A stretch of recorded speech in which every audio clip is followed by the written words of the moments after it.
that's like the fun part. Oh, and of course you're not there. Where'd you go? There you go. Why do you disappear when I put something up? What the fuck? There you go.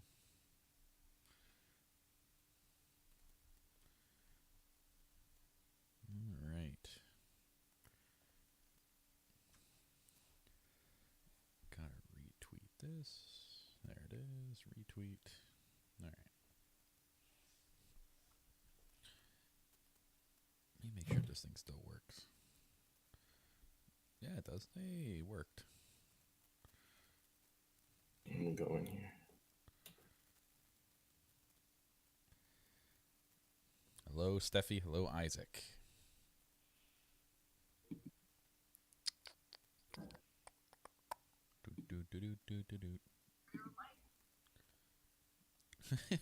They can see us. Oh, yeah. Oh. If they want to. I mean, they can close their eyes if they want to. And just listen. Actually, I saw Hey, when I was setting up the stream that YouTube allows you to put your podcast RSS feed into it now. So that I think when you post a podcast, it'll post it to YouTube automatically. Oh, nice. Yeah. I don't know how that exactly works, but I will have to check that out. Okay. I have to physically click it to pop away. Okay, that's all right. All right.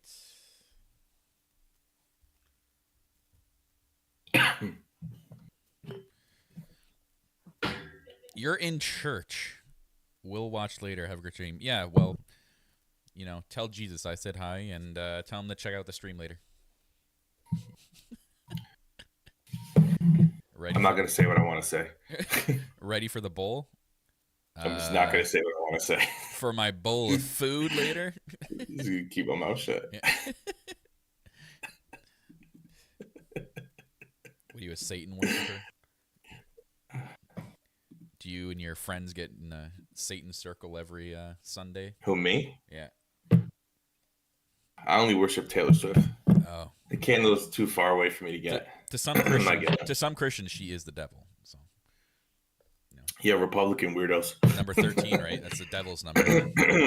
Yeah. The whole Travis Kelce relationship is not real. Yeah. Hi, Jackie. Yes, Isaac Super Bowl. I am ready. I am ready to drink tonight. Let's go Taylor Swift. The Taylor Swift Chiefs. Yeah, I'm going for Kansas City Taylor Swift. I'm going for the Chiefs. I put some. The Chiefs lost already, though. Did you not see? They lost. They lost because Drake bet on them. It's over. I thought you were going to tell me like an EA Madden NFL stream, and they showed them. No. So even worse, bro. Yeah. Drake bet on them. It's over. Hey, but Drake's really popular right now because of things. Yeah, one giant thing. Yeah. His pet iguana made it to mainstream. Yeah. Also, yeah. His elephant trunk just waving around. Fuck, dude. All right. Well, I think I'm good to start the show. We can talk about T Swift on the show because I have to bring up something really interesting, actually. Wait, what did you say about Taylor Swift? I'm gonna bring it up on the show because I watched a TikTok the other day, and this guy basically put like Taylor Swift is all elite. No, connected the dots on how they're gonna win the Super Bowl. So, okay. Keep it PG. Nah, you haven't seen this show before, and it's never PG. Yeah, never PG. Sorry, Steffi. Sorry. Put the earmuffs on. Drake's got a big schlong. Yeah. Is that PG?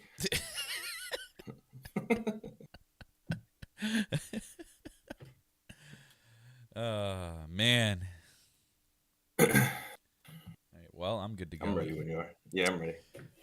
This is where I'll cut any edit and then fix it.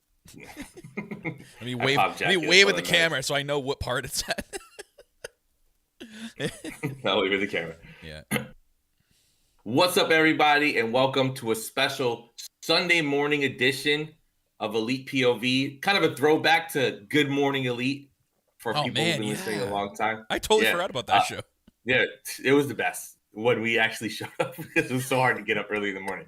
But I'm one of your hosts, Phil Cataldo, but you can call me Phillium, alongside Mr. Kyle Masters. What is up? Doing great, man. Super Bowl Sunday, too. Even better. So I hope you guys are enjoying the show before the Super Bowl festivities. Coincidentally enough, the title of the show, we're talking about stadiums, which we'll get into in a bit here, because crazy news from our pal Andrew Zarian today, or this week. But and listen, another bit of news we're going to talk about, too, because of TK's announcement. All right. You got to start taking Andrew Zarian serious. All you people out here hating on him, Andrew Zarian and SRS both need apologies from everybody, because y'all was hating on these dudes for months. And it seems like they nailed the Mercedes thing on the fucking head. Especially Andrew Zarian. Yeah. Andrew Zarian's been saying March for a while. So all I'm saying is, if this news is about stadiums is true, Andrew Zarian would be the one to have the truth behind it. Yeah, hilarious. I was actually talking to Jackie the other day about a theory I had, because I went, just like the Boston show, I went and did some deep arena event digging, and I possibly know of a spot coming in June, so I'll get into that in a bit here. But wouldn't they just do it in Jacksonville?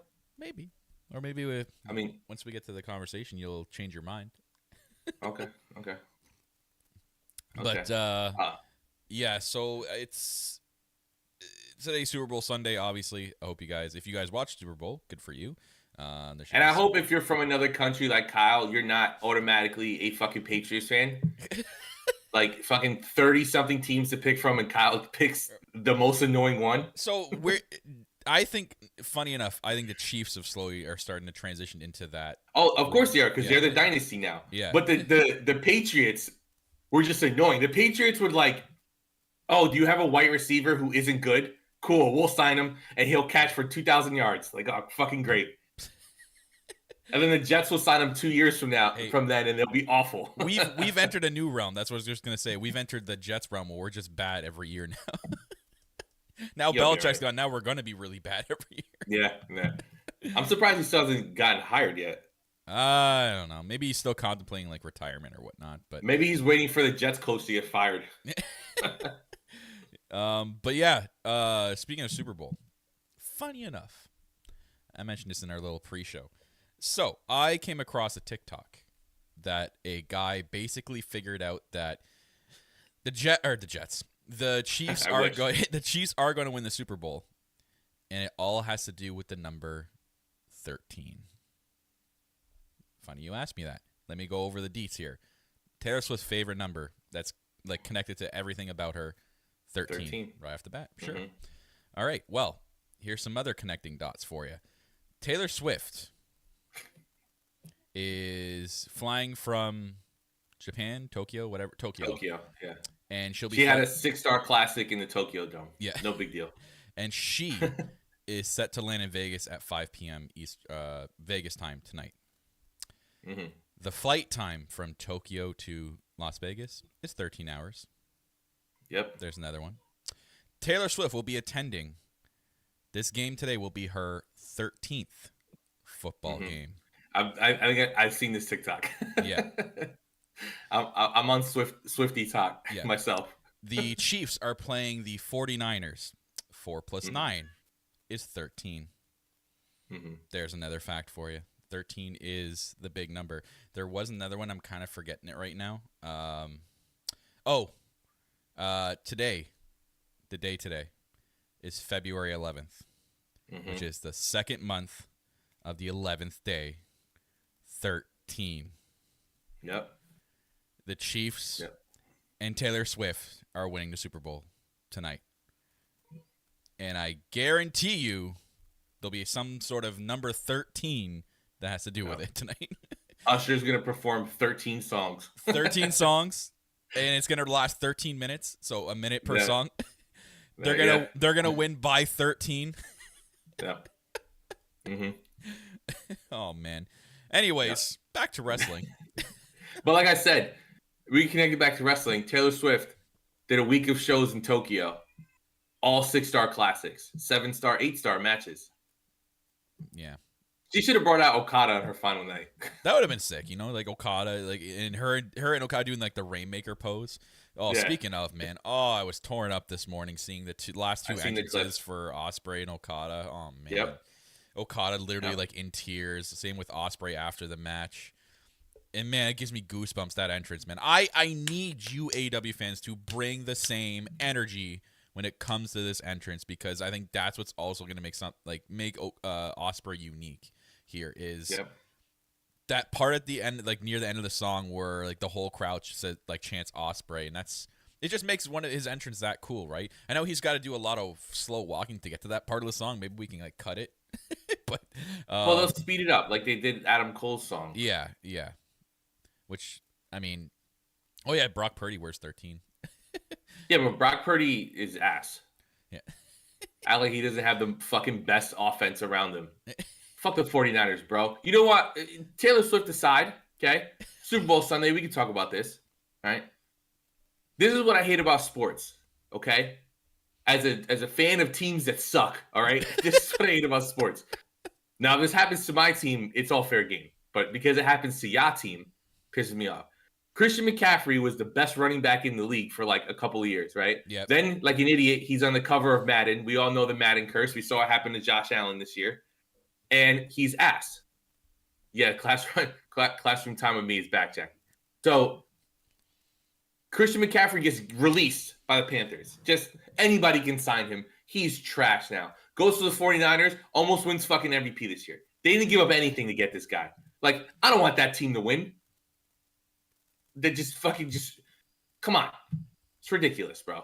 I just want to see the feel good. But I just want to see the feel good moment. Like normally, I'd probably be cheering against the 49ers, the Chiefs, but I just want to see it win. Plus, I put money down on Taylor Swift getting proposed to. They're gonna show her exactly. She's not gonna get proposed to. They're gonna show her 13 minutes. I think they're gonna do it in spite of everyone saying it's not gonna happen now. So many people have been together for like 3 months. So that's wild. So well, I heard another rumor that if the Chiefs win, Travis and Jason are gonna retire together, and that's why Jason Kelce hasn't announced his retirement yet. Oh, that's a rumor going around TikTok today. That's wild. Just saying. Rumor talk. But is that a thing on TikTok? It's called rumor talk. You know how like you put the word talk now at the end of like anything on. You know TikTok is dying now because fucking Universal took all their music off. Mad annoying, bro. Yeah, Reels, man. Reels are gonna become the new thing. You'll see. Telling you right now, I know the inside. I know the inside. Reels is gonna be huge this year. All the people who I made fun of for Reels now gotta come over. It'll be a real guy. It'll be real. Like Swifty Reels, bro. I'm telling you right now, 2024. By the end of the year, everyone's gonna be using Reels, and I kid you not, Threads, because what they're doing with Threads this year is gonna blow everybody's mind. Like anything that you have to pay for on Twitter, you'll get for free on Threads. Oh, thank God! Like they've already started doing voice posting on Threads. Like you can do, and you had to pay for that on Twitter. Like that feature, you had to get the verification at one point for that feature. Yeah, now there's a lot of shit you need to verify for. On Threads, you can literally have an entire like conversation with just voices. Could you imagine like a fucking shitstorm IWC post on Threads, and it's just all voice posts, and you're just sitting there clicking play and listening to all these people go back and forth. You know when just screaming in their mics. To revert this back to wrestling, I got to go for you. So when that happens, right? And you and someone are arguing in the IWC, I'm just going to stand in the background and look like a loser like Seth Rollins at that promo. At that press conference. Like, yeah. I'm world champion too. No, man, that's the 24. That's the new 24/7 belt now. Bro, Seth comes out and he's like, who's Cody going to pick? Is he going to pick me? Is he going to pick Roman? Bro, he literally he was Byron Saxton at that point out there. Bro, Roman comes out and Roman's like, for people who haven't watched, Roman's like, bro, Cody ain't picking nothing. I'm picking who I want to fight, and I'm fighting The Rock. And then The Rock comes out, and The Rock's like, I'm picking who the main event, and I want to fight Roman. I'm on the board. Fuck you. Fuck you and your decision. Cody comes out, and he's like, I won the Rumble, so I'm picking Roman. And Seth is just standing there like, yeah, but who's picking me? Who's picking me? I'm surprised Seth was like, you know what? I'm fighting Rhea Ripley. Yo, that'd be more watched than any of the other main events if it was Rhea Ripley versus Seth Rollins. Seth Rollins, That's bro. a night 2 main event right there. Oh my god, it's fucking. I would literally pay for a subscription to watch that. I'm not joking. I would, if it was Rollins and Rhea Ripley, sign my ass up. Yeah, bro. But no, yeah, I saw those Okada Ospreay videos. Very emotional. And I know that like we know Ospreay's coming to AEW. We assume Okada's coming, but with Ospreay, I know that he's still going to work New Japan shows. But in the press conference after the New Japan show today, he said that he knows he's going to be back. He just doesn't know when. Yeah, because he's staying wherever he lives in the UK. He's not moving because his wife has kids, or a kid. So like he doesn't want to move them. And then he's going to be traveling back and forth for them to, him to do like a Dynamite or something, and then go all the way to Japan. To then it's a lot. He says he's got to find the balance, but it was very cool to see like how emotional both guys get. And like Kyle said, American fans, we need to get used to chanting this Ospreay thing because it's really cool. The crowd was so loud when he was in the ring. That clip that I saw on Twitter. they even did. And he's coming, man. Yeah, he's coming, and everything is looking up for AEW right now. It is great. Now, do you think Okada's going to show up like for a match or Revolution? Because right now, as it stands, I have the card out. Revolution is not that. Oh, why do you always disappear when I pull up the internet? Anyways, I don't think there's only 5. There's only 5 matches right now, and Tony Khan usually puts like 19. Well, he's got a couple weeks left. Yeah, we got to put. Speaking of a lot of matches, that graphic for Collision came out, and I'm like, it's a lot of matches. And then he added the handicap match with Brian Cage and the Daniel Garcia versus Shane Taylor match. I'm like, how is there enough time? And they still got it in 2 hours. Yeah. Yeah. And the main event still got like a good amount of time. I'm like, what? And it reminds me of this tweet I saw.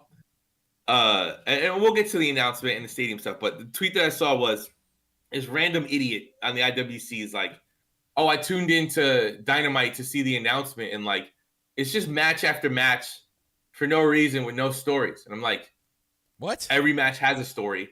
They use the matches as the story. It's the New Japan method of storytelling. Like, open your fucking mind and watch something that isn't made by WWE. Yeah. But it's like, how the fuck do they fit all these matches? And I'm like, there's 2 women's matches. And they still fit like 6 matches. Right. Anyone that says that explain the story means you don't watch. But here's the thing. You've just outed yourself. You don't watch. If I turned on WWE right now, right? Yeah. I would not know the stories. Exactly. And that's other than like the Roman story, because that's everywhere. But like I wouldn't know. I don't know what fucking Gunther's doing. I don't know what fucking who Rhea's doing. I don't know what Judgment Day's doing. I don't know. I'm not watching. But there's a difference. You're not going online and going, hey, this doesn't make sense. Blah, blah, blah, blah, blah. Fuck the Fed. Meanwhile, you watch AEW and the commentators are bringing it up constantly. Yeah. And as Jackie said, there were 2 really good women's matches at that. That's shorter. I wish they were a little longer.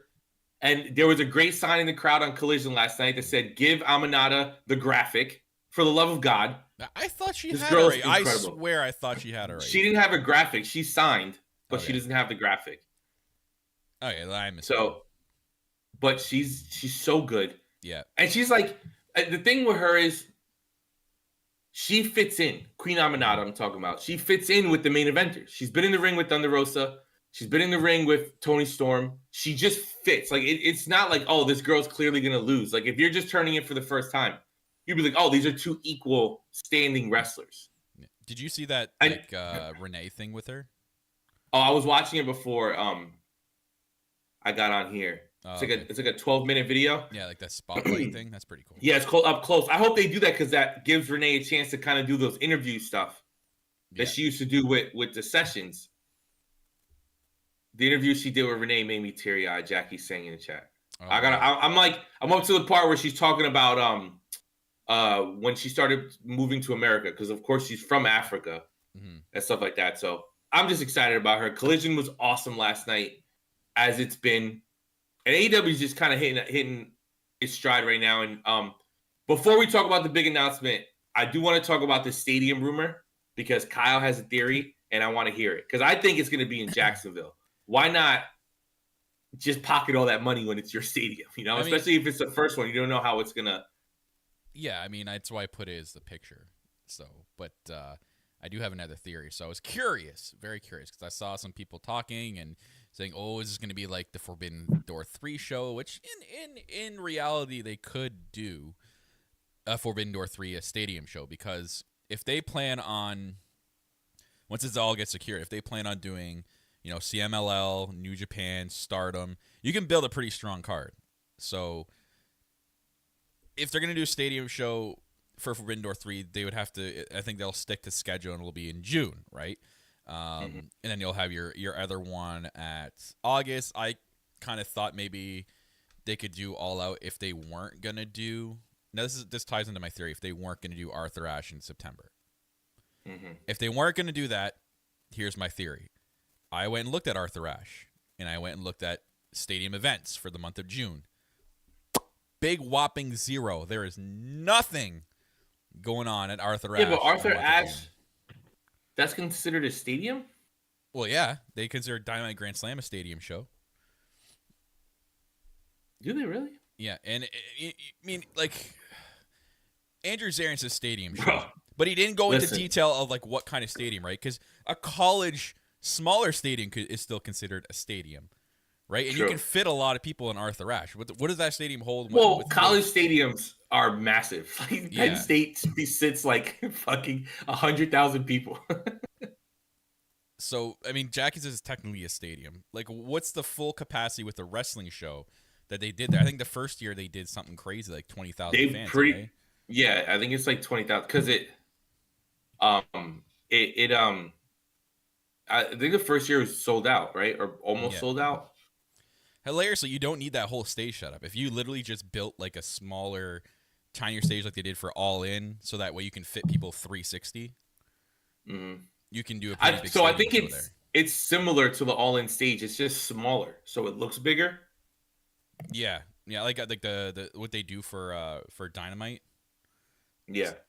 So, I mean, it's a good listen, Jackie. I'm saying this right now in front of you and the world. If Forbidden Door 3 is at Arthur Ashe, we're going, because I didn't get to go last year. Of course, I went the first 2 years. I didn't get to go last year because my son was born. But I got to go. That's my favorite venue I've ever watched wrestling in, is in Arthur Ashe, because of the way that it's shaped and the fact that it's like a dome. And I don't care about no prices, Jackie. We got to figure it out. We're all going to be selling feet pics to get in this motherfucker. Right? Arthur Ashe is the one show I can't miss. Hey, man, AI is pretty good nowadays, so just type in really good looking feet that I can sell on OnlyFans, and it'll give you some feet pics. Yeah. Someone comments like, "Bro, those are my feet."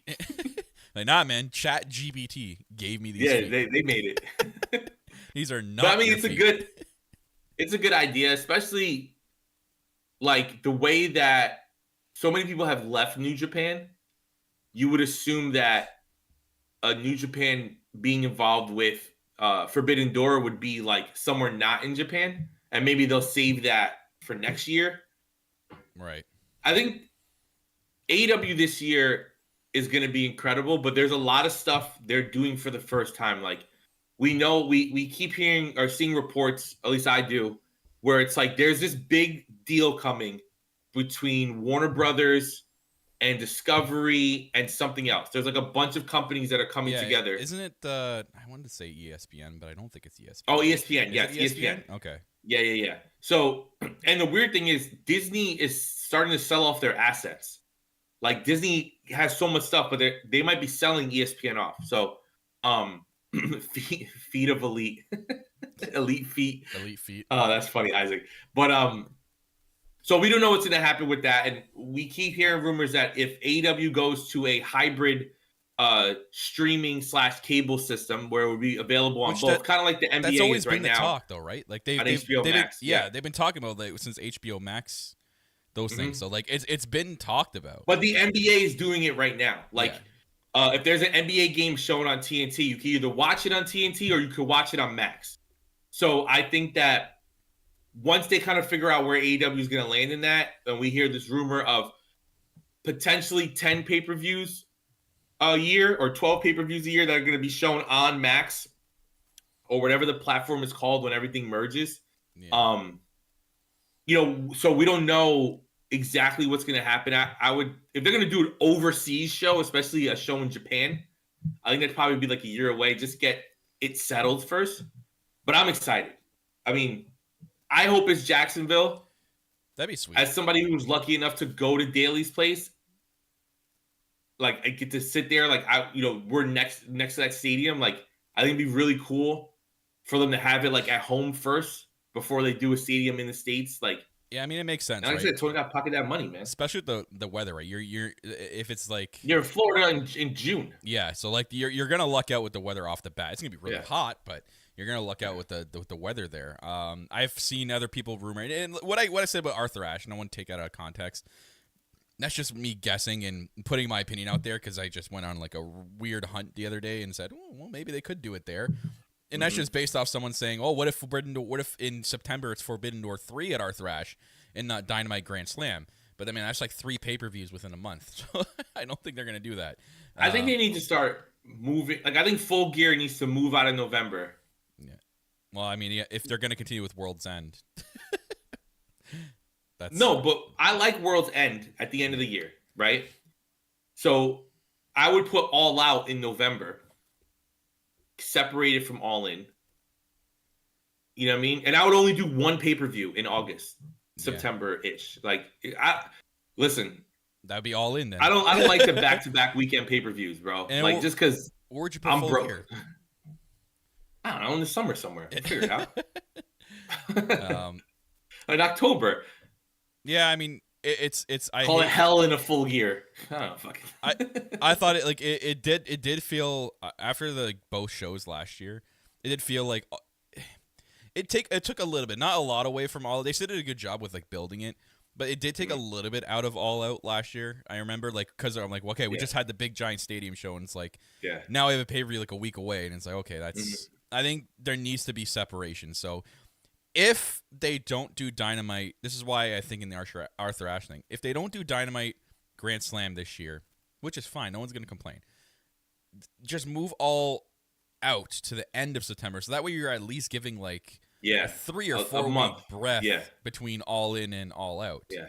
I mean, the only cool thing about doing All In, All Out like they did last year was if you weren't selected to go to the All In show, you were most likely being built for All Out. So like the TBS title match that happened with Statlander was at All Out because Statlander didn't go to All In.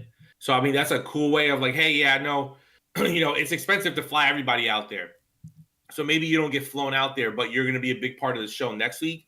So you're still on a pay-per-view and you're still getting seen, which is cool, but I don't know. I would like to see it spaced out as well. Yeah, and now you got me excited. Now I want Forbidden Door 3 and Arthur Ashe. I look at the month of June, and if it only makes sense that the stadium show would be for Forbidden Door 3 because Tony Khan this week was also hyping up Forbidden Door 3 a lot, right? He got asked on that interview he did. So I saw other people saying like All Out should be the stadium show. Like they'll do like the Bear Stadium in September, but I'm like, they gotta like. NFL's already started. It'd be really messy. They'd have to like figure it out with the NFL, but I'm sure they would. I don't know. It's going to be interesting to see where they do this stadium show. I'm very curious to see when and where. It's exciting. We already have a big one already booked for August, and now with the potential of, well, basically almost confirmed. We know Ospreay's going to be there, but Okada and Mercedes coming in. That all-in show, as soon as like those two are official and they have their all-in graphic, you'll start seeing the tickets go way up for all-in because the potential of those two in big key matches there. Oh man, all-in this year is just going to be just as big as last year. Oh god, yeah. But yeah, even better because you won't have some fucking idiot almost ruining the show right before their match starts. Fucking piece of shit. Oh man, yeah. I miss Jungle Boy. Well, bring me Jungle Boy. He's in New Japan now. What the hell is his name? My favorite wrestler. The Scapegoat, Jack Perry. The Scapegoat. Fucking love it, bro. I fucking love it. I hear Scapegoat and I just think of Yu-Gi-Oh. If any nerds out there know Scapegoat, yeah. I'm too old for Yu-Gi-Oh, bro. That's our age difference. I was like Pokemon, and then I was out. Oh, okay. I didn't even make it to Digimon. You know what I mean? That was my brother. Ah, man, that was. I know.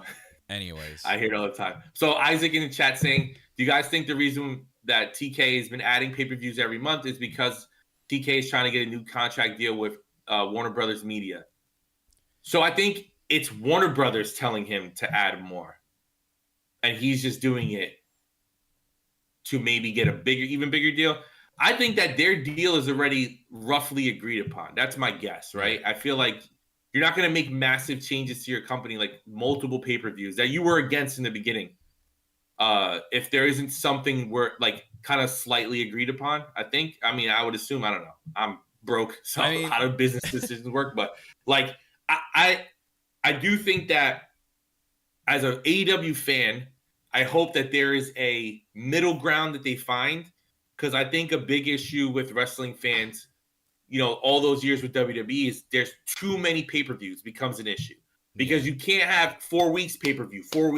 It gets almost, it doesn't matter anymore, because like even if you have a great moment at a pay-per-view, like in 4 weeks, it's going to be something else. So like, I like to let stuff breathe, at least between Double or Nothing and All In. I want a little bit of breath. Yeah, the storylines like, kind of feel rushed at that point, right? Like it's but so I know having Forbidden Door between Double or Nothing and All Out was good, because Forbidden Door is like a E-Fed show, right? It's like a fan. Who do you want to see fight? Well, they're not. Who do you want? They don't exactly tie. There's some stories going on at the same time, but at the same time, it's more just dream matches. Like let's just have fun. Yeah, so like that's fine. Companies. Yeah, it's like for people who read comics, like an Elseworld story. Like, oh, we're gonna stop what we're doing right now. We're gonna have Orange Cassidy wrestle Will Ospreay. We're gonna have Bryan Danielson wrestle Zack Sabre Jr. because it's a dream match, and like they'll do what they do, or Danielson Okada, stuff like that. So that's fine. But as far as like the AEW centric pay-per-views, like I want some space between them. I mean, there is because then you get to build, like the build between All Out, where Hangman doesn't get his title shot, and then he goes off because his wife is having the baby, and then he comes back at full gear. Like there was a couple months between that. Yeah, so that was cool. I mean, there is technically still stories going into it, right? There is like sometimes I think it was it's the last Forbidden Door. They did a couple of things, like a couple of week builds before the pay-per-view with some New Japan people showing up. Now look what we've seen with the CMLL guys, and it's clearly leading to a big 4-on-4 or 5-on-5 match at Forbidden Door 3 between the CML and the Blackpool Combat Club. Guarantee that's going to be a full match. Like they have every Blackpool Combat Club member, so Yuta. Hopefully, I think is Yuta hurt. I'm assuming he's hurt because I don't know where Yuta is. Does anybody know? Jackie, where's your second husband at? Because I don't remember reading he's hurt, or if I did, I missed it. But I haven't seen him anywhere else either. He might be hurt. But Yuta, Claudio, Moxley, and Danielson, so 4-on-4. Or if for whatever reason we add a fifth, which I mean, I don't think anyone's gonna hate a fifth member of the Blackpool Combat Club, because they're still one of the most dominant like factions in the company. Well, they always do it where it's like they're a friend, you know what I mean? Like they're helping out. Because really, the way that they've been booking it, I know, crazy. AEW tells stories. Whoa, what a shock! Oh my god, it's like Team AEW. Oh, you know what they should do? Versus Team CMLL. They need to, if they had a deal in place where they signed like a CMLL guy was leaving to join AEW, and he turns on his CMLL brothers and joins the Blackpool Combat Club just for that match against them. Oh, yeah. Something like that.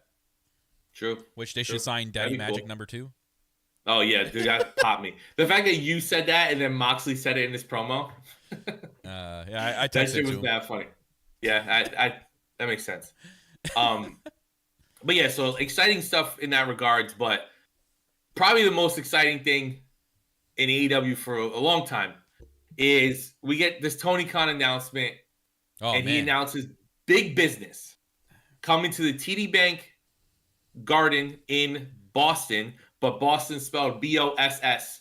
Did anyone let the graphic team know that that's not how they spell Boston? Like, well, what is going on? They here? basically fed it to us. They read the way they fed the Punk at the United Center thing to us, but I don't care. People were like, "Oh, it's not a surprise." Who gives a fuck? The surprise is that she actually walks out. Not We know she's coming. Phil, we literally Like, said let's this on be the honest. last show. We literally said that they are going to book this exactly like the Punk first thing. dance. And Yeah. it's still going to do they're killing it in pre-sales right now. Yeah. Mm-hmm. They're going to have to open They up more sold like seats. 4,000 tickets in one day. Yeah. Now, I know for you Fed fans out there, you're like, nothing. Bro, AEW doesn't even sell 4,000 tickets between Dynamite and Collision a week. They sold 4,000 tickets in one venue in one day just off the pre-sales. Like, I think they're yesterday they went on sale to the general public, but it's like.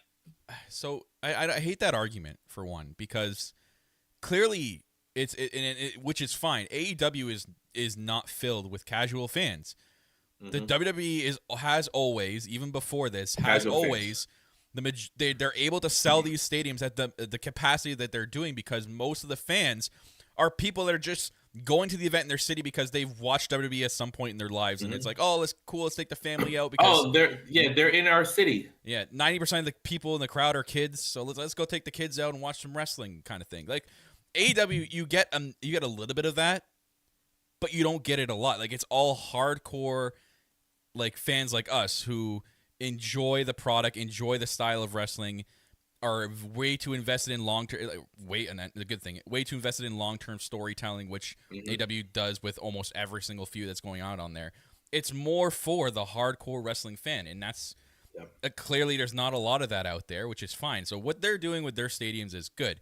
We've already seen them now come out and say that they're going to change their formula. So that's what I also appreciate about AEW. When something's wrong and something's not going right, they fix it. So now when all these shows get out of the way, they're going to start focusing on those stadiums and those arenas and those cities where they can do good numbers, and that's what they're going to heavy focus on. Well, people forget, like, shout out to MJ's scarf in the chat. Yeah, I just came to say hello.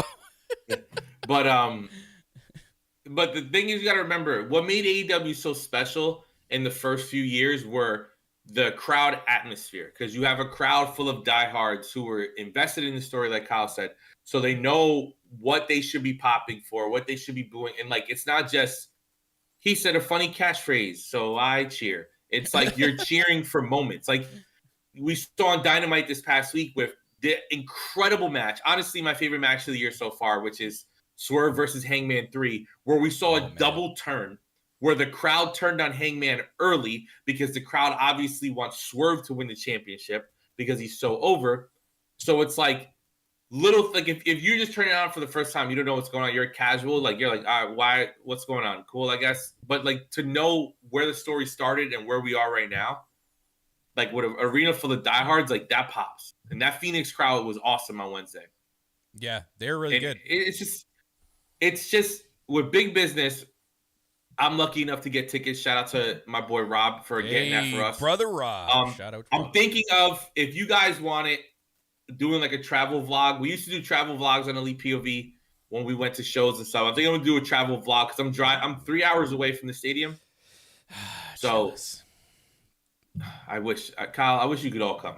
You could all come with me, right? If my job was simple enough, if my job was simple enough where I can go to my boss and be like, hey, listen, I got some big business in Boston. I gotta go. And he'd be like, all right, do you, fam. Take the company jet. That's the dream. He's like, take the company jet. Wait, but before you leave, make sure you record it on Reels. Yeah. And make sure you get out, you put out a thread post, and make sure you're vlogging your or I guess you can't say tweeting. You're threading. Ugh, awful. See, you say that now, but that's what people probably said when people started using tweeting. Tweeting, so, yeah. Right? Like, oh, it's a fucking bird. Yeah. But I wish you were coming, because I mean, I don't know how much they have to be like, she's coming. Like, we all know. They literally put like her basically without. They took the exact font of her Derby Boston. And just kind of just did like a just like a generic version of it in the window. Yeah. Oh man, it's gonna, and then with the news that coming out from SRS and our boy Andrew Zarian that she's been actually signed. I hate how people took that out of context. People think that they said that signed for a month only.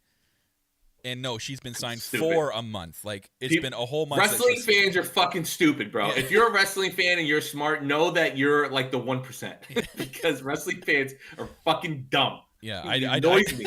Well, that's not. Like, of course, she didn't sign her for 1 month. You fucking idiots. Well, to be honest, we know what side of the fence you're on if you thought that, right? You're the side of the fence who still. Like that fucking idiot from fucking what's Wrestle Inc. or whatever the fuck. Yeah. What's his name? I don't know his fucking name. The one who said women don't watch New Japan. Yeah. That asshole who's over here shitting on this now. Like, give me a break, bro. Yeah.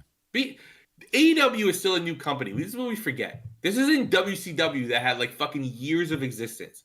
It's still a new company. And as much as I hate this piece of shit, they lost CM Punk, who is their most casual, popular wrestler. If you're a casual fan, you know who CM Punk is. So you were going to shows to see CM Punk. We lost that now. Everybody that's in this company is only popular to wrestling fans, besides like Chris Jericho, right?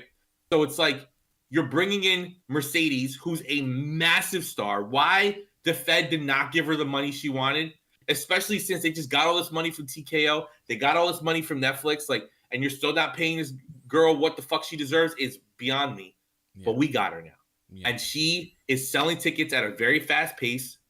The rumor of maybe it's called big business because maybe Okada shows up at this show as well and not Revolution. Yeah.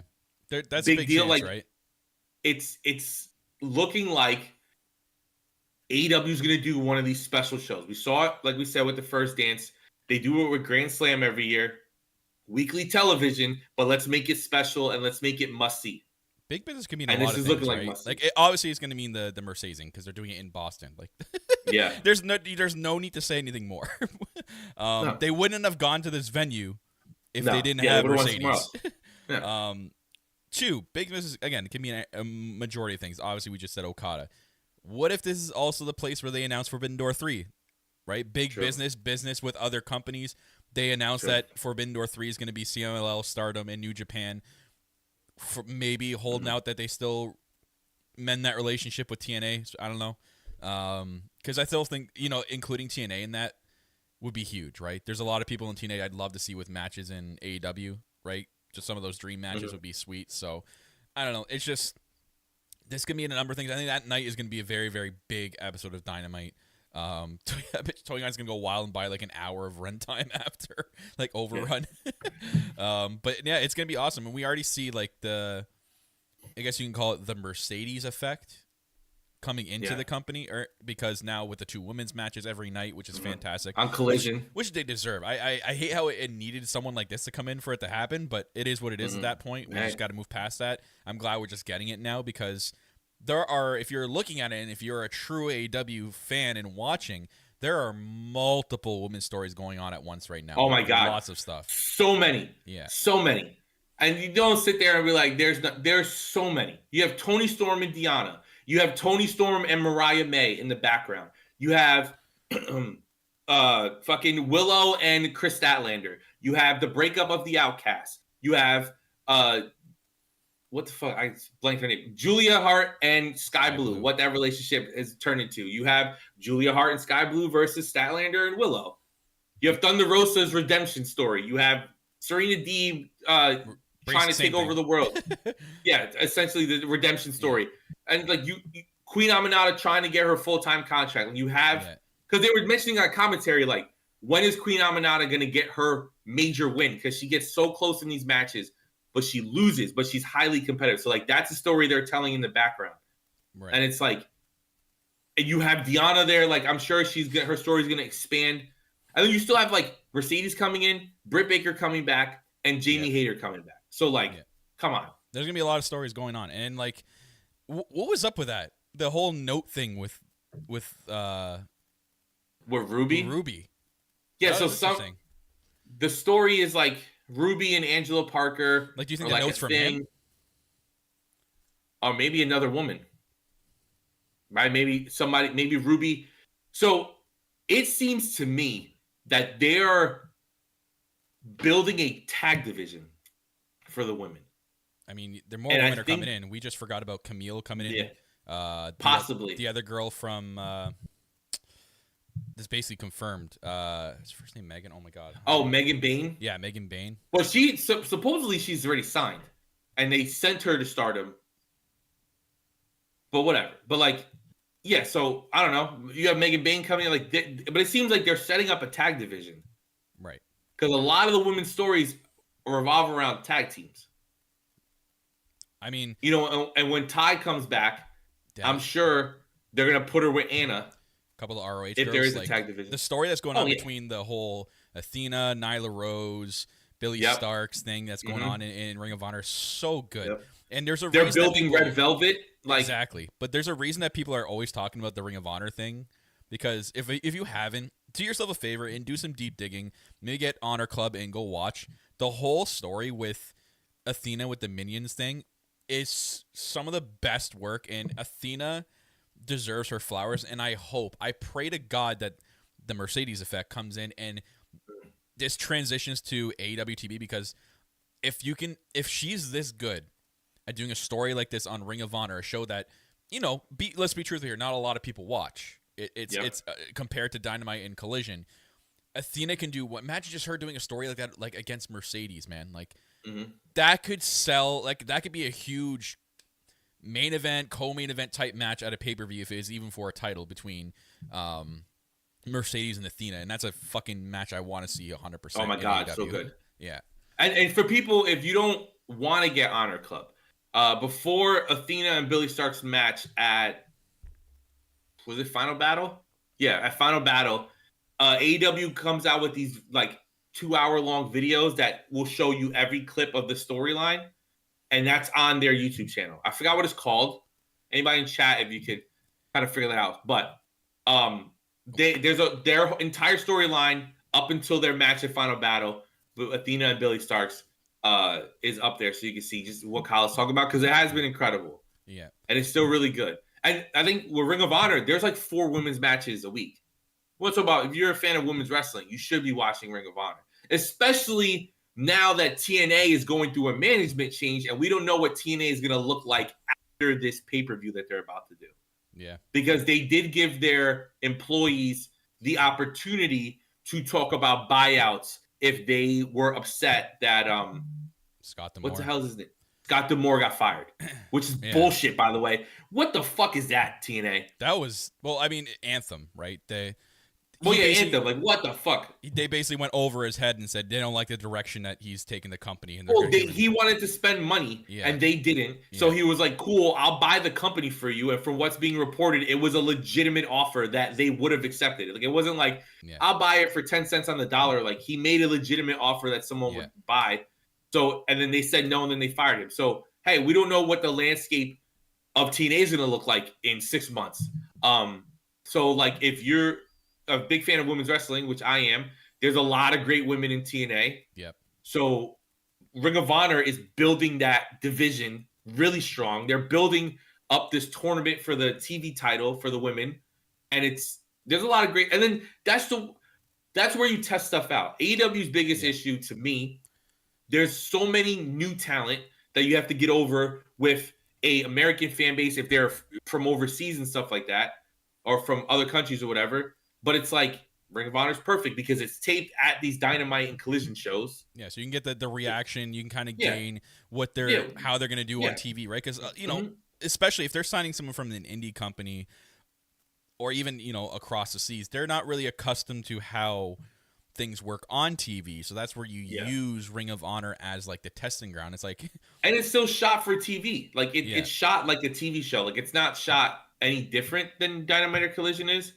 And it's their way of giving us elevation and dark without giving us elevation and dark. In a that's way, essentially what happens in Ring of Honor. In a way, like early developmental stage of NXT. Like now, I know it's still considered developmental right now, but let's be real, they're trying to be its own third brand. I don't really consider them. I remember I considered them developmental for the way they shot WWTV back when like Adam Cole was first joining and when Finn Balor was first joining. Because these people were huge stars with other companies, but they weren't accustomed to how WWE they weren't did stars things here. Yeah, they didn't know how that, like in WWE do things a lot different, right? The WWE way of doing things, and I loved how at the time Triple H did it, did both. He took the WWE way of filming things and still giving you that indie feel and putting it together for NXT. Like the golden days of NXT were like the best. So oh my god, Black and Gold NXT was the best thing ever. Yeah, if they can replicate that with Ring of Honor, where it can be that spot for if you're coming in and they feel like you kind of need a little bit more time getting accustomed to how AEW films things and how they do things, Ring of Honor is that perfect spot. And then exactly, especially for the guys from CMLL, and if they're bringing in people from Japan and stuff like that, like let's get the audience kind of used to them, and then you're mixing in the people that are used to it, right? So Athena's there not because she needs work; she's there to kind of help those people who need that, right? Like Billie Starkz. Billie Starkz has been just doing indies her entire life, and she's finally getting her shot with a big contract now. They gave her a few matches on Dynamite, which is good, just to kind of introduce her, and then now they're going to build her up in Ring of Honor. She'll get to a point where she's going to become very, very popular, probably to like the Bayley level back in the Black and Gold days, and then that's what they're building her to. Yeah, they'll transition her to definitely TV. Are. Mm-hmm. And the cool thing too is like Ring of Honor is being used as like a reset point, right? Athena was doing like after she lost to Jade, she was kind of doing nothing on AEW, so she gets to go to Ring of Honor, turn heel, reset, and she has this great character now. Ethan Page is doing the same thing right now in Ring of Honor. So like they're kind of they're using that as an outlet. So I think that to kind of bring it full circle around with the women, they're doing that very strongly. So when Mercedes comes in this company and we're seeing, I'm sure she'll be on Dynamite. We're seeing Dynamite now get 2 women's segments in ring, women's segments. Maybe not 2 matches, but definitely at 2 in-ring segments. And we see Collision for the last 3 weeks have 2 women's matches. So now we can separate them a little bit, right? We can do a little nitpick, all right? I don't need to see them back to back at 9-10, all right? I love that they did the only thing I'll love about it, and I do agree with you, is the transition they did where Deanna was walking back, and instead of getting her full spotlight, Tony's like, nah, it's mine. Yeah. Yeah. I did love the Tony promo after. Oh my god, her lying in the ring. She's laying in the ring. What did she call it? What did she call Dynamite? She called it another way. And I Diamante? Diamante. Whatever that Diamante. That's fucking the wrestler. Yeah. But something close to like that. Dynamante or something like that. Dynamante. Oh man, Jackie, I think she'll be on both shows to start. I hope she's on both shows too. It's a good way to sell tickets too, right? So it's it's smart. I mean, we see Copeland on both shows, so why would a Mercedes be? She calls Revolution Revolution. Revolution. Collision. Toni Storm's best, man. Like we say it every week. Like this character that she's made is it's incredible that she's so good, and Mariah May is just as fucking good in the background. Like Mariah May has the funniest facial expressions. And like their comedic timing together is perfect. Shout out to my boy Luther too. I always give him props because he plays like the perfect butler role. Like the way he 100%. When he carries her out, or if you guys watch, go re-watch back Toni Storm's match this week on Collision, and just watch Luther. Like you've seen the match, just watch Luther and watch what he does. The facial expressions when the crowd will not cheer for Toni Storm. He's like, what? He's raising his hand to get them to cheer. He's great, bro. They found a perfect role for him. Listen, and it's just shout out to Ricochet's proposal. What was Ricochet's proposal, Isaac? Did he propose to? I thought was he not married to? No, they're engaged. So I think he means Ricochet was putting something on Twitter. Oh. What was Ricochet's proposal? Yo, shout out to fucking WWE wrestlers just mentioning AEW people. Fucking, what are you gonna do? Fire me? There's a fucking lawsuit from the company. Hold on. To speak of the Fed a little bit, I am just from what, and I don't watch. I just watch the timeline. I am a big fan of Drew McIntyre right now. Oh my god, my guy on DM Twitter. On Twitter, and what he's what he's doing on Twitter is fucking hilarious. And they put the graphic he made on a fucking t-shirt. Yeah. It's a good and a bad thing, right? It's good because I love Drew McIntyre. I've been a Drew McIntyre fan ever since he came back to NXT. Actually, no, since he was Drew Galloway. You're hearing good things about him in TNA back in the day when he reinvented himself. But, as great as this is, it's kind of sad because, I don't think they'd be doing that if he didn't resign, He deserves that world title, to be honest. Put him in against Rollins. I'd be fine with that if he got like a world title shot, because that guy deserves it. Yeah. He is. And then have him lose immediately to Damian Priest so we can get him. Yeah. Because I want McIntyre. This is what I want. I want Drew Galloway to come out at All In for me and have a big match for him, but also for me. And then I want him to come out to Broken Dreams for Kyle. I mean, can we kind of circle back on something here? I know we're going to leave the Drew Galloway, and I am 100% with you with that. But I don't know, because we know that CFO $ and WWE don't work together anymore. Yeah.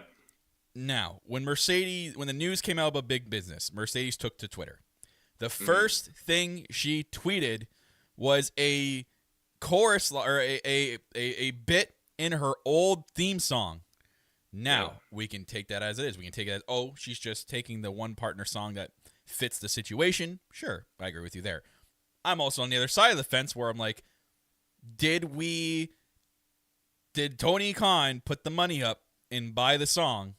Because we know he's a billionaire. Done that before, yeah. He's done that before. And people that question this guy's money. My guy bought Final Countdown twice, and it is impossible. People don't buy that song because of how expensive it is. Yep. He spent basically a one wrestler's contract salary on using that song twice. Yeah. He's got the money. So if he had the money to purchase the rights or purchase the rights for Ruckus to remix into something close, holy shit. Because, like, obviously her theme song right now is a bop, too. I've grown to love it. I'm sorry. I hated it at first. Now I can't stop dancing to it. Now I'm just money. If that, I mean, people will pop that song, too. But could you imagine if Sky's the Limit begins at... Bro, you hear that crowd had a dream, I hadn't made it. and people, and that's the thing too, like, I'm sure there are people in the Boston area who are just going because there's a wrestling show. And like, and they're not putting two and two together. Right? Because remember, we talked about earlier, wrestling fans are dumb. Okay. So like shout out to Carrie in the chat, right? Money. Carrie, look. Money. Oh my God. But also, yes, now that I Isaac got twice. tickets, he bought it for Forbidden Door the first time, and was the second time. There's another All time. Out, right? No, it wasn't All Out. Oh, it might have been All Out. It was either All Out or the show that was in Seattle. Wrestle Dream. Yeah. But so like if that song plays, man, whoo, boy. And I know people could be like, well, so they just put Mercedes Moné theme song back on Spotify, right? Yeah, and Apple. But Music. remember, and Apple Music. Yeah. But remember, she can still use that in Japan because Moxley does not use Wild Thing in Japan. Well, she'll still be wrestling for Japan because she's in the dojo right now. Yeah, so she's still gonna do stuff with Japan. So it's like, I can see her having two different theme songs. But let me tell you something. I'm be hype as fuck that song plays. I just and like why would she close tweet to that the lyric original out? version? And I understand because of the lyrics and what they mean, but like at the same time, it's like, what are you doing? You've been signed for a month. You're telling me that, maybe it got worked in that you were able to get that theme song somehow. Maybe she knows the guys at CFO, like Copeland knew the Metalingus guys. That's what I mean. Like if they were able to get Metalingus and that wasn't freaking tied into some whatever contract, because literally he used it right after leaving WWE. Same with I can't believe that other song. I know the other song's kind of like a generic song on the Hardy song, but but that one too, right? Wild that people thought that song was tied to WWE. So maybe this one is out there, and CFO $ made a deal with AEW to purchase that specific theme song. Who knows, right? We'll see when it happens, but regardless of that, I think they're going to open up more tickets, by the way. I don't think definitely 6,000 is going to be it. They're going to fucking sell out the closer we get. And because you look at it now, there's still basically a month until this show. You're telling me there's not going to be some more hype, some more teases until then. Maybe at Revolution they just fucking go all out and just basically give the biggest tease possible. Like some wrestler puts an open challenge out and says like, I'm about to make some serious Monet or something like that. Something crazy or just that's going to be the last. Or keep it simple, right? Yeah. Ospreay shows up at Revolution. Yeah. Whatever. That next week on Dynamite, he's there. and then goes, my debut match will be next week in Boston. Big business, right? Big business. And then we get Ospreay's official debut as a full-time AEW wrestler on Dynamite. We get the potential for Okada if he doesn't show up at Revolution. And then we get Mercedes' debut. I mean, you see, we saw with Darby. Remember, Darby was teasing the shit out of the CM Punk thing. They're dropping like little hints here and there. Even the Elite, like fucking Kenny Omega's wearing the Cookie Monster shirt, right? Yeah. So like the hints were dropped, and I wouldn't doubt if we're gonna get that from now on. Carrie in the chat puts Snoop Dogg turns up at Revolution and challenges Okada. I'm down for that. Hey, if that sells tickets. Jackie, AEW always builds the best card, all right? You Collider. I'm a Collider too, but Dynamite's pretty cool too, Jackie, all right? So speaking of Okada, yes, it would be, I mean, they could do the same thing with him, where maybe he does debut, like he first shows up in AEW at Revolution, because that would be a very AEW thing to do to end the show off or have a moment in the show where he appears, and then, but he doesn't have a match. And then his first match is on Big Business, right? So, oh god, this Revolution show is going to be a very like they're opening up the year with a massive pay-per-view. Not only with all the hype, with all the teases, the matches that are currently in place, especially Sting's retirement match, which not really is it official yet between the? I don't think it is. Hang on, let me pull it up. No, it's not official yet between the Bucks. It's not official yet. So this is where I'm weirded out. Trying to not to be too much of a stickler here, but they released the rankings yesterday. The Young Bucks are not in the top 5.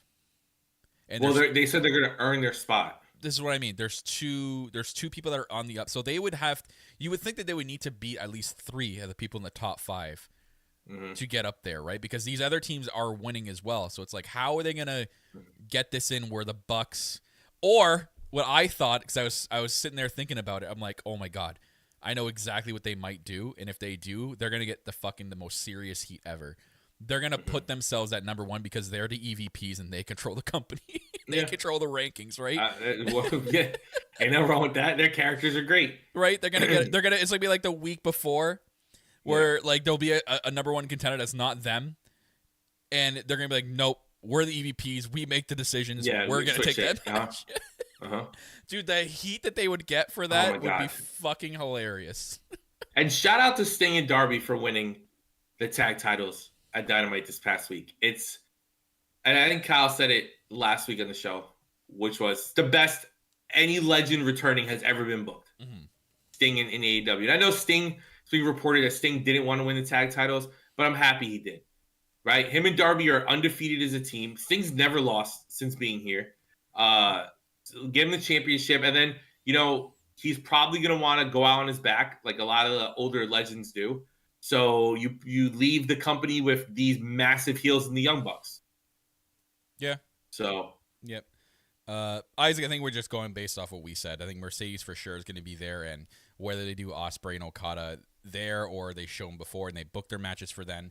There's not really another debut that could really happen in Big Business unless that's like where even Camille comes out or. I don't you could have Okada show up at the end. Like we get Mercedes in the beginning, like the way we did Punk, where like you start the show with the debut, and let it go as long as that show's gonna start off with the crowd chanting Monet or Mercedes. That's what's gonna happen. Like, well, the pyro's going off and the pyro stops. Instead of AEW, the crowd's gonna be like Mercedes, or whatever it is, and it's gonna happen. I think the crowd should just start singing "Sky's the Limit." Just like, welcome to AEW Dynamite. It's like, had a dream, I hadn't made it. That's exactly how they're gonna chant it too. Because that's what wrestling crowd does. They just get if they if don't it was know in lyrics, the UK, they would. If you don't know lyrics, they're just going. It makes it sound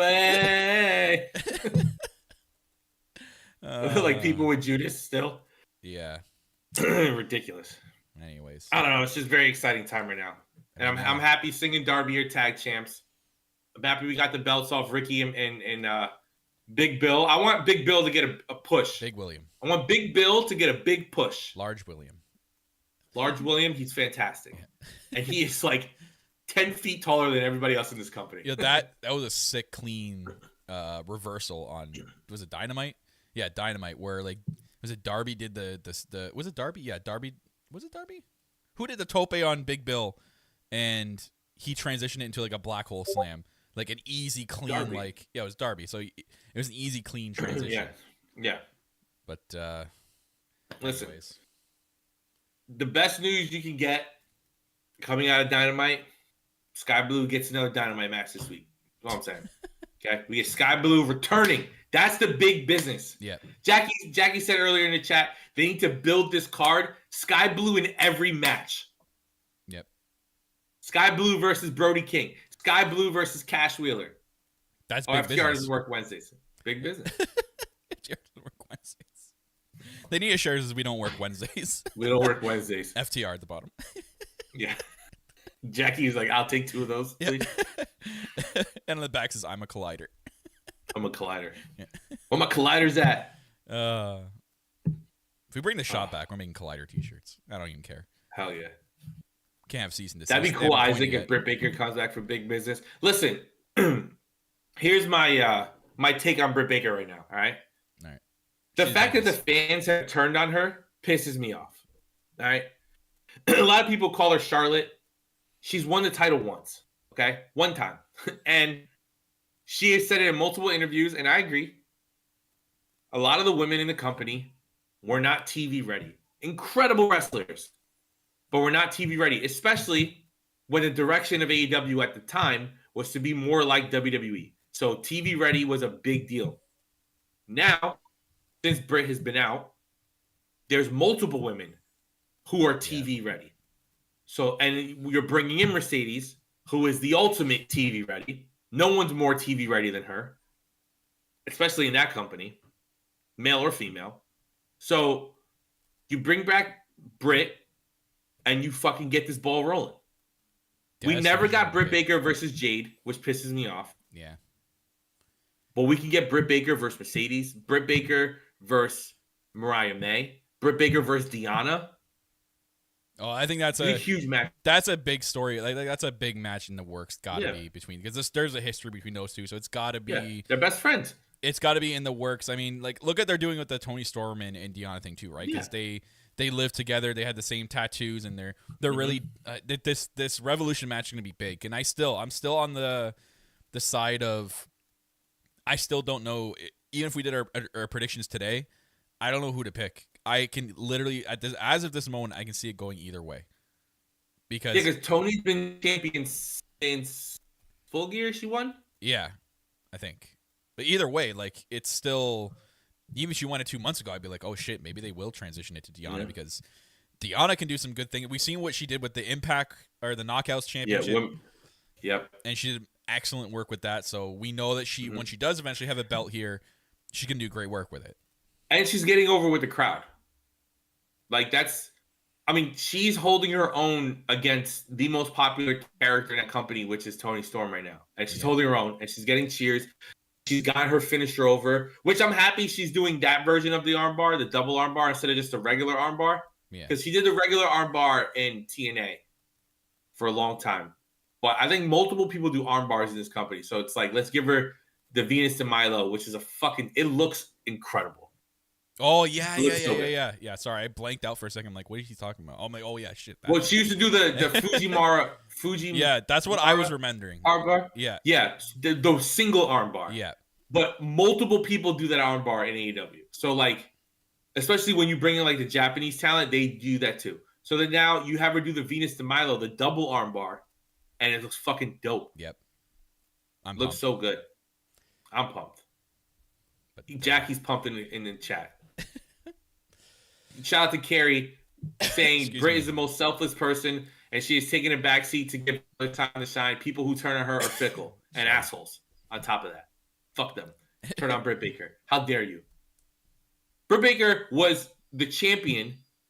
Whatever ends up losing the belt, Jamie Hayter gets it. People are like, Britt Baker. Blah, blah, blah. So Britt Baker has said herself in multiple interviews, she decided to take a step back so Jamie Hayter can shine. There you go. And then people turn on her. I don't know. I want Britt Baker back because Britt Baker is big business. Just like money. Money. Oh, Kyle, what I was saying before, I bought a Mercedes Moné hat and a Mercedes Moné t-shirt from Pro Wrestling Tees because there is a sale. Yeah, it just says Mercedes Moné. Oh. I mean, just Pro Wrestling Tees. There's a sale going on, 20% off. Basically free shipping, what it ends up coming down to. Yeah. So hopefully that gets here in time. You know how Pro Wrestling Tees be fucking wilding out sometimes. All right. You either get your shit in 2 days or fucking 6 months. You'll get the week of All In. You're like, oh shit, yeah, I ordered this. Yeah, ridiculous. But shout out, speaking of All In, I had to look it up actually. I finally got a tracking number for my All In exclusive Jamie Hayter figure. Oh my God. Yeah, I ordered that in August of last year. Just what? Fucking put that. It was a pre-order, but I didn't think it was going to take that long. God, the UK people must have just been nuts over that, man. Listen, so I'm getting that in soon, hopefully. Shout out to Carrie for sending me that link because she was the one who was at the Access or whatever. What the fuck are they called? Not Access. Oh, like AEW's version? Yeah. They call it FanFest?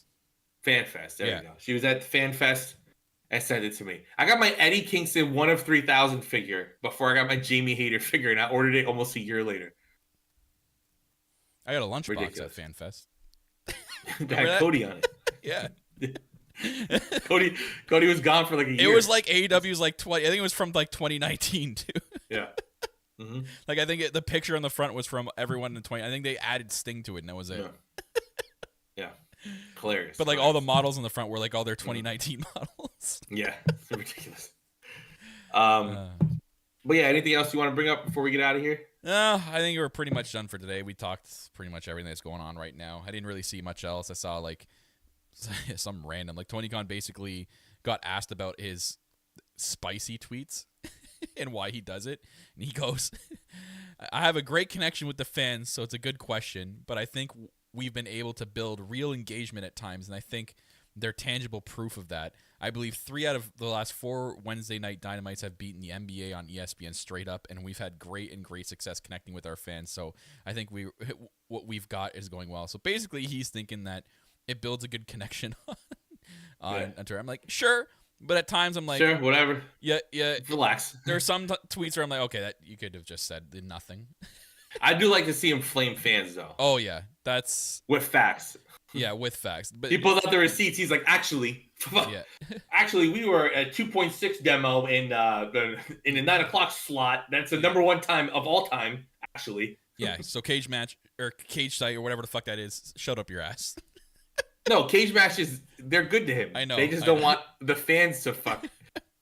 It's all the fucking idiots. Yeah. Oh, Monday Night Raw did a 1.6 rating. And then the mixed tag match from Raw gets shared online. And you're like, what the fuck is this company doing? All the talented people there, they give us that fucking mixed tag match. Like, can you book fucking Tegan Knox to do anything for the love of God? Oh man, she's so good. Give us Nixon Newell. Give us her. Okay? We can have a gummy bear match here. And if you don't know what I'm talking about, Google Nixon Newell versus Candice LeRae gummy bear match. It will change your life. That's how I'm ending the show this week. Okay, I'm good. Gummy bear match. Well, thank you guys for listening to another episode of Elite POV. If you want to follow us so you never miss anything that's going on with us, at Elite POV on Twitter until we eventually go to Reels and X because Kyle is going to force us to. I'm Phil. That's Kyle. Reels and Threads. Thank you guys for watching. How dare you say X? My company hates you.